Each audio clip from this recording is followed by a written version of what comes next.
The empire is crumbling. How Arsenal got themselves into such a mess on the eve of deadline day is anyone's guess. Scrambling around trying to find a last-minute replacement for Alexis Sanchez when they have known about it all summer is ridiculous.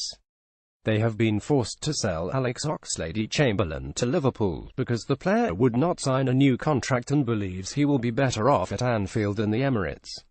Young players used to want to work with Arsene Wenger. Now they see Arsenal as a sinking ship and want to go elsewhere.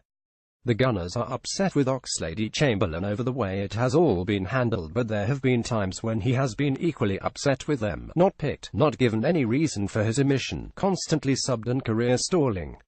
It's a two-way street. Sanchez wants to leave. He will not ask for a transfer, but wants out.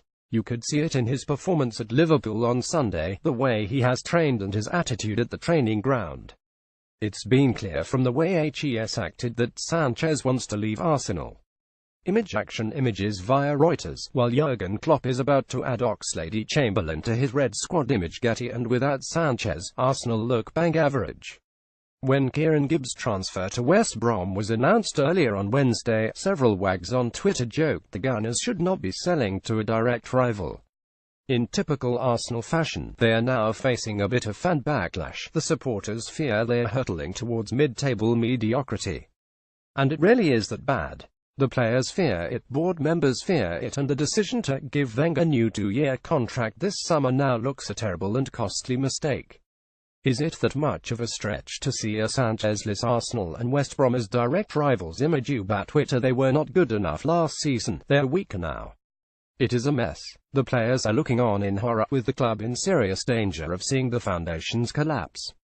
Losing your star player on deadline day is the sign of a selling club, not one challenging for major trophies. It is also the sign of a club that is badly organized, that cannot get transfers and contracts done. Wenger's trademark indecision has landed Arsenal in the smelly stuff again. Images via Reuters. Transfer deadline days have always been chaotic in the Wenger era. He is, after all, a manager renowned for indecision and leaving everything until the last minute.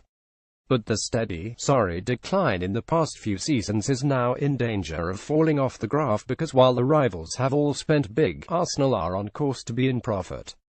They have spent much of the summer putting all their energies into offloading players to try to balance the books, getting the wage bill in order before then bringing better players in.